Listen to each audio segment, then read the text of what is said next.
आयुध की टीम नंदी ध्वज आज रीवा में है।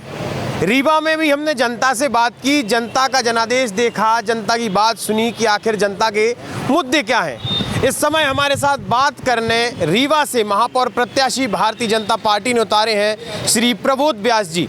आपका बहुत बहुत स्वागत है आयुध में। धन्यवाद। बहुत अच्छा स्लोगन आपके में लिखा है, न दैन्यम न पलायनम। जी सर, ये हमारे यहाँ टैगलाइन है, न दैन्यम न पलायनम। बहुत बढ़िया।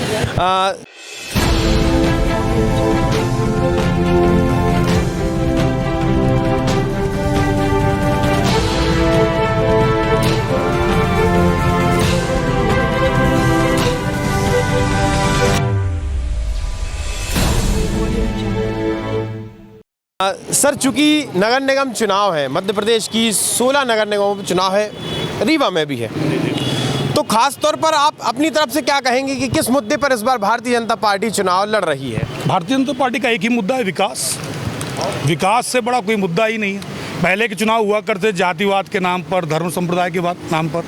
आज का पूरा एजेंडा सेट है विकास के नाम पर। भारतीय जनता पार्टी ने विकास किया है, विकास करेंगे, विकास को आगे ले जाएंगे। पिछले 4 बार से लोगों का कहना है कि लगातार भारतीय जनता पार्टी के महापौर रहे हैं, आप 6वीं बार इस बार चुनाव है, तो क्या पहले विकास में कमी रही कि अब विकास किया जाएगा? आप इस बारे में क्या? विकास सतत प्रक्रिया है। पहले टेलीफोन उंगली से चलाया जाता था, आज अंगूठे से भी चलाया जाता है। क्या विकास नहीं हुआ? विकास एक सतत प्रक्रिया है। जैसे जैसे जनसंख्या का घनत्व बढ़ रहा है, जैसे जैसे शहरीकरण नया बढ़ रहा है, तो विकास भी उसी दृष्टि से हर जगह नया पहुंच रहा है। पहले लोगों की आवश्यकताएं कम थी, आज लोगों की आवश्यकताएं अलग बढ़ गई हैं। उनके आधार पर विकास सतत प्रक्रिया होती है। सर, चूँकि एक बड़ी चीज़ देखने को मिलती है कि रीवा जो शहर है, बहुत पुराना शहर है। अंग्रेज़ों ने भी यहाँ कब्जा नहीं कर पाया था, अंग्रेज़ भी यहाँ राज नहीं कर पाए थे। पुरानी विरासत है। यहाँ पर जब मैं कल आया, हमारी टीम आई, तो शहर के बीचों बीच तो बड़ा मस्त फ्लाईओवर मिला, रिंग रोड मिली, काम था। लेकिन शहर के जो बाहर देखते हैं, वहाँ पर अभी भी क्या आपको लगता है कि विकास की कमी है? मैंने बोला विकास सतत प्रक्रिया है। अगर कंप्लीट हो गया तो मुझे क्यों चुनाव लड़ना पड़ता? मैं चुनाव इसलिए लड़ रहा हूँ, जहाँ विकास नहीं पहुँचा वहाँ विकास पहुँचाऊँगा। और निश्चित रूप से काम भाजपा ने किया है, भाजपा ही काम करेगी, भाजपा ही आगे और विकास पहुँचाएगी।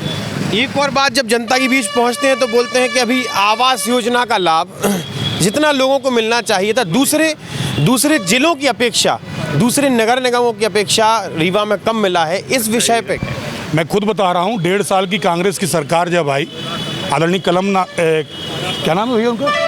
कमलनाथ जी, मैं भूल गया उनको। कमलनाथ जी की सरकार ने प्रधानमंत्री आवास योजना का बहुत सारा जो बजट था उसको रोकने का काम किया। उनके मन में भ्रम रहा होगा कि प्रधानमंत्री का मतलब मोदी है, जनता के बीच में मोदी का मैसेज ना पहुंचे, इसलिए उन्होंने पैसा रोकने का काम किया।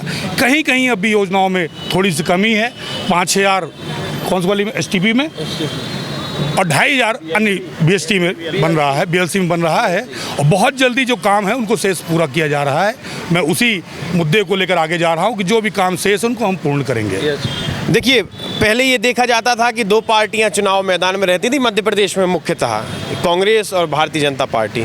इस बार आपने भी अपना जो है प्रत्याशी आगे बढ़ाया, और ख़ास चीज़ ये है कि असदुद्दीन ओवैसी ने AIMIM का प्रत्याशी भी इस बार नगर निगम चुनाव में मध्य प्रदेश में उतारा जाएगा। इस विषय में क्या कहेंगे? इन दोनों का कोई भी महत्व रीवा में नहीं है। पार्टियां हैं, प्रत्याशी उतारती हैं, लेकिन इनका कोई प्रभाव रीवा में नहीं पड़ने वाला। क्योंकि मध्य प्रदेश की बात, सारे पूरे मध्य प्रदेश में था।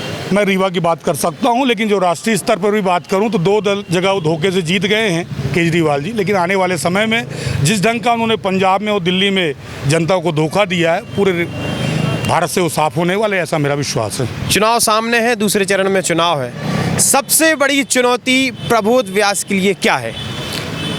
प्रबोध व्यास के लिए कोई चुनौती नहीं है। भारतीय जनता पार्टी का संगठन मतदान केंद्र तक खड़ा है। जनता का विश्वास हमारे नेता आदरणीय श्री राजेंद्र शुक्ल जी, मध्य प्रदेश के मुख्यमंत्री आदरणीय श्री शिवराज सिंह चौहान जी और देश के प्रधानमंत्री आदरणीय मोदी जी के प्रति है।